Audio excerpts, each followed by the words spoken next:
Strategia administrată discreționar S&P 500 Options se bazează pe mișcările posibile ale indicelui S&P 500, folosind în principal modele cantitative pentru a implementa și a gestiona substrategiile de investiții hedge, cu efect de levier create și menținute în portofoliu cu o combinare echilibrată de abilități umane, market scanners și indicatori tehnici.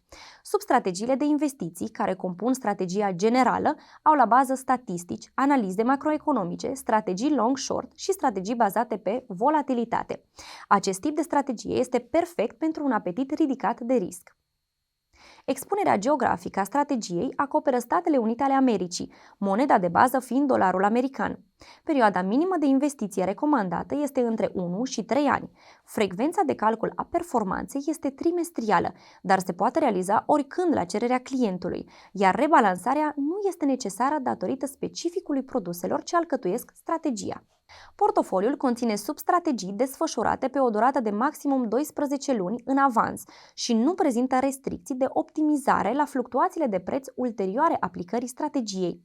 De asemenea, nu există limită privind datele de expirare alese și numărul de poziții din portofoliu. Comisionul de tranzacționare este de $1,5 pe contract, iar comisionul anual de performanță este diferit în funcție de valoarea activelor, fiind de 30% pe an pentru active sub 100.000 de euro, respectiv dolari, de 25% pe an pentru active între 100.000 și 300.000 de euro sau dolari și 20% pe an pentru active în valoare de peste 300.000 de euro, respectiv dolari. Comisionul de performanță se aplică doar în situația în care performanța portofoliului la data de 31 decembrie este superioară pragului de 5% și va fi perceput clientului anual ca diferență între valoarea portofoliului la data de calcul, care poate fi 31 decembrie sau data închiderii contului clientului, și valoarea portofoliului la data de referință, care poate fi 1 ianuarie sau data la care clientul creditează pentru prima dată contul de administrare discreționară.